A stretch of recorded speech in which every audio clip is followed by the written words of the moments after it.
Magandang araw at narito po ang ating tampok na balita para sa Balitang DENR. Itinalaga ng Department of Environment and Natural Resources Central Office si Forester Crisanta Marlene P. Rodriguez bilang bagong Assistant Regional Director or ARD ng Technical Services TS ng DENR Bicol Region. Isang DENR Special Order bilang 2015-1169 na may petsang December 29, 2015 ang ipinalabas ng DENR Central Office kung saan nakasaad ang pagtalaga kay Rodriguez bilang bagong ARD. Si ARD Rodriguez ang pumalit kay dating ARD Al O. Oralfo na sinamang itinalaga bilang bagong Regional Director ng DENR Negros Islands Region noong nakaraang December 21, 2015. Si ARD Rodriguez ay ang dating Technical Services Division Chief ng Provincial Environment and Natural Resources Office Pedro Albay at naging Community Environment and Natural Resources Officer ng Centro Sorsogon. Thank you for the trust and confidence. Right here and now, I promise to do as I've always done, which is to give my best and perform as well as I can. I am giving my 100% commitment to this position, lalo na kami wala namang ibang gustong mag-commit sa akin. Alam niyo na kung ano yun. For now, we will continue with what RD Arolfo has started. I hope you can look past my middle name or my age. I hope your assessment of me and my capabilities will be based on my previous and present performance and achievements rather than on my name or age. I ask for your continued support and prayers as I embark on this new endeavor. My office is open to those needing assistance. Huwag lang po kayong mangingigaw dahil pareho ang maglinis po ang ARD natin ngayon. Mas makapala ng fulo ko. So again, thank you for your support and trust, and Happy New Year to all. Let me end by saying this year is the year of the monkey, and I believe this is my year. Unggoy po ako. Si ARD Crisma Rodriguez sa kanyang naging pahayag sa ginanap na welcome program para sa kanya sa DENR Auditorium noong January 7, 2015. Ayon naman kay DENR Regional Director Gilbert C. Gonzales, malaki ang kanyang tiwala kay ARD Rodriguez na magagampanan nito ng mahusay ang papel bilang leader at ang kakayahan na mapatupad ng maayos ang mga programa at proyekto ng ahensya. Narito ang kanyang pahayag. So that's the reason why ARD Crisma was chosen to be and that's how I did it. He was chosen ARD. So palakpakan. Alam niyo si Crisma, indirectly nakakasama siya sa Santayo Guatemala. She was one of the technical staff of Guatemala. And one of her distinguishing talents actually was yung kanyang pagiging pasino ng economic system. She was very efficient, and I can hear good feedback from the late Pedro her performance of this staff. And aside from that, magaling na rin siya talaga. Diba? Alam niyo naman yan. Yan po ang ating tampok na balita para po sa ating Balitang DENR. Susunod na ang ating featured story para sa DENR at your service. Ang papel kan coral reef o bahura sa pagsira bilang hanabuhay o pagsagang sa makusog na ukol, aram na kan kagabsan, alagad ang proteksyon kay ni laban sa abuso, siring sa basura, polusyon, illegal na pagsira, asin pagkuha kay ni sa dagat, dapat pang aramon kan lambang na mamanwaan. Sa lidong kan Sustainable Coral Reef Ecosystems Management Program o SCREM, ang bahura o coral reef mapupurtihiran laban sa pagkaubos kay ni. Aramon daan SCREM, inisarong programa ka Department of Environment and Natural Resources Region 5. Para sa mga karagdagan na informasyon, magpasyar sa pinakaharaning DENR office sa inyong lugar o mag-log on sa www.denr.gov.ph.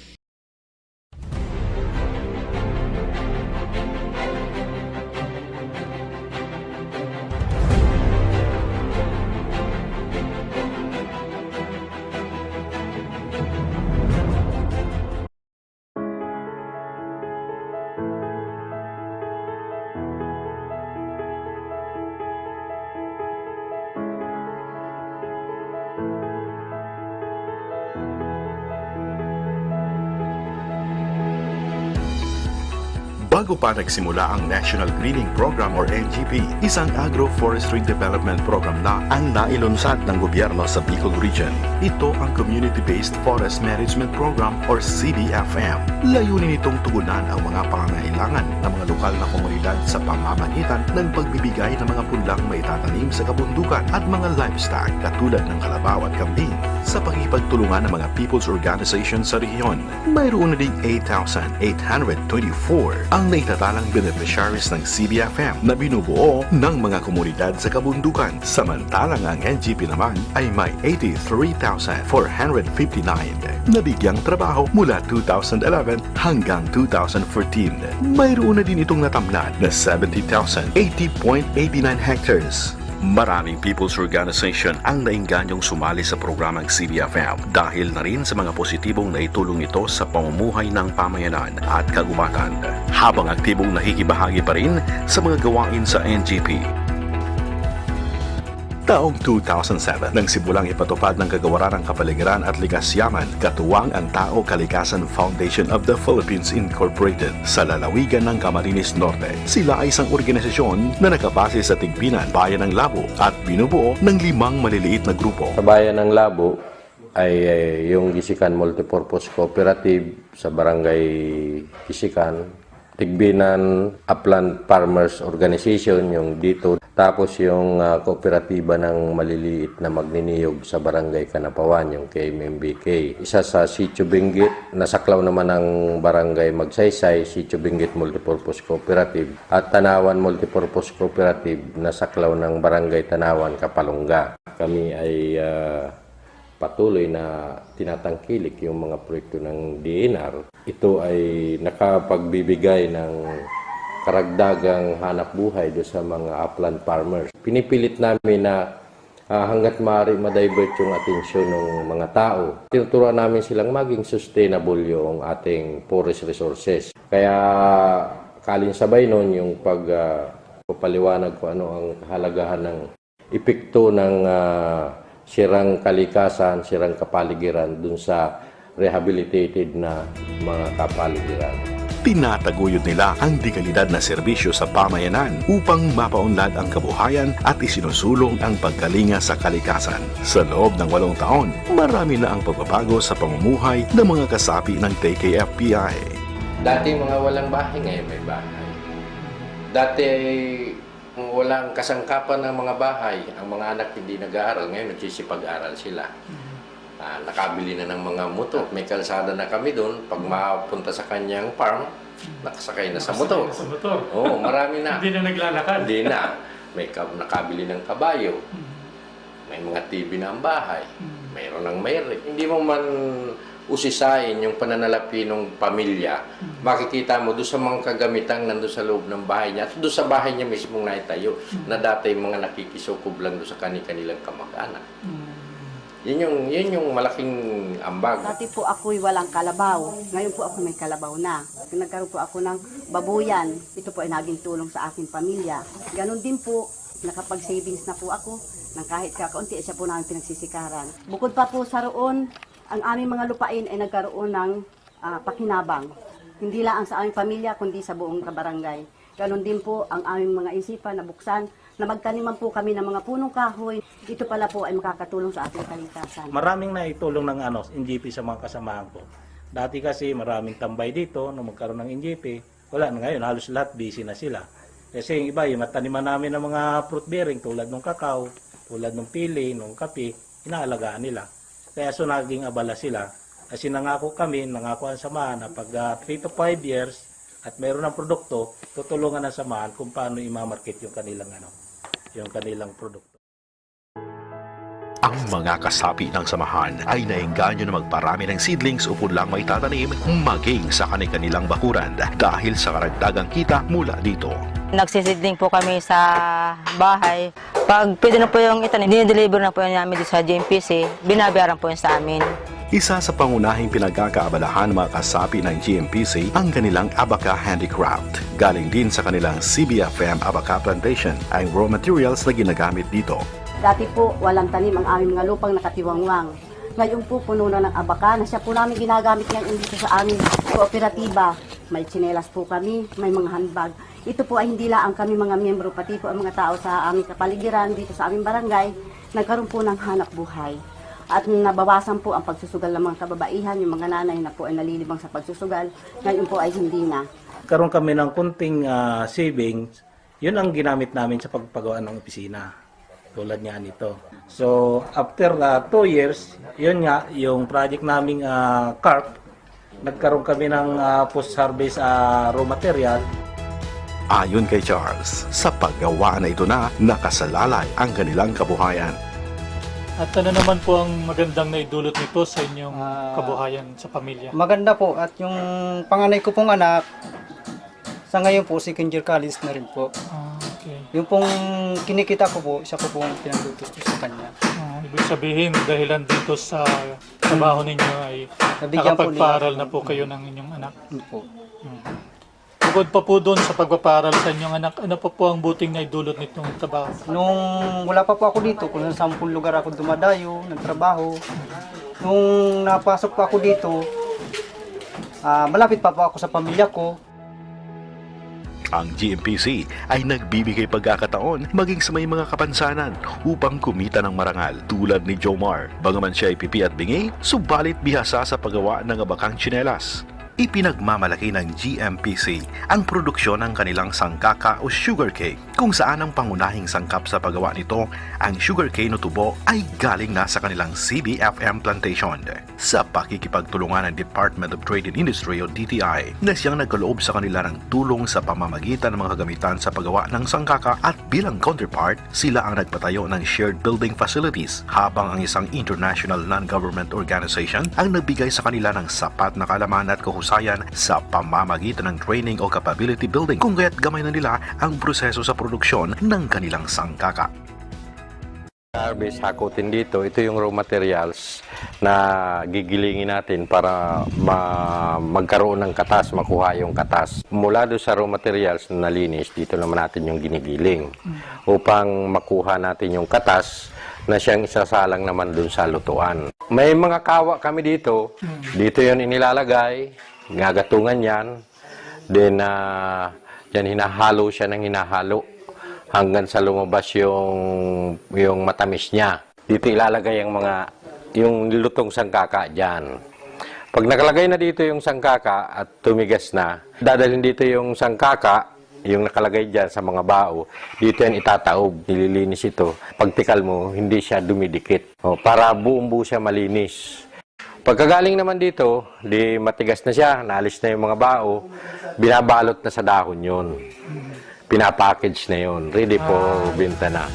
Ang mga kasapi naman ng kooperatiba ng maliliit na magniniyog ng Barangay Kanapawan ng Labo, Camarines Norte ay nagtatanim ng citronella sa loob ng CBFM areas para sa produksyon ng citronella oil. Sa pamamagitan ng Human Nature, isang business venture na giging world-class ang mga produkto na may sangkap na citronella. Dahil sa produkto nila sa citronella, si Julie ay nagagawang itaguyod ang pag-aaral ng kanyang anak.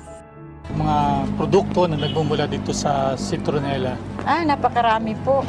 Unang-una po, alam naman natin na insect repellent po siya. So, maganda po siyang gamitin para ma-prevent po na hindi tayo magka-dengue. Tapos, napakaganda po nitong gamitin kasi may po ito, antibacterial po. Tapos, anti-fungal. So, yung pong nagiging epekto sa ating skin, maganda po. Ibig niyo po sabihin, kayo na rin po ang nagproproseso para itong mga citronella na ito ay maging lotion o sabon ba? Ano po bang mga iba pang produkto? Massage oil din po. Katulad po ng hinahalo din po namin sa dishwashing liquid para po hindi dapuan ng langaw, mga ipis. Nakaka-ano po siya, nakaka-refill po talaga ng mga naging liquid soap siya ay nagiging ano rin.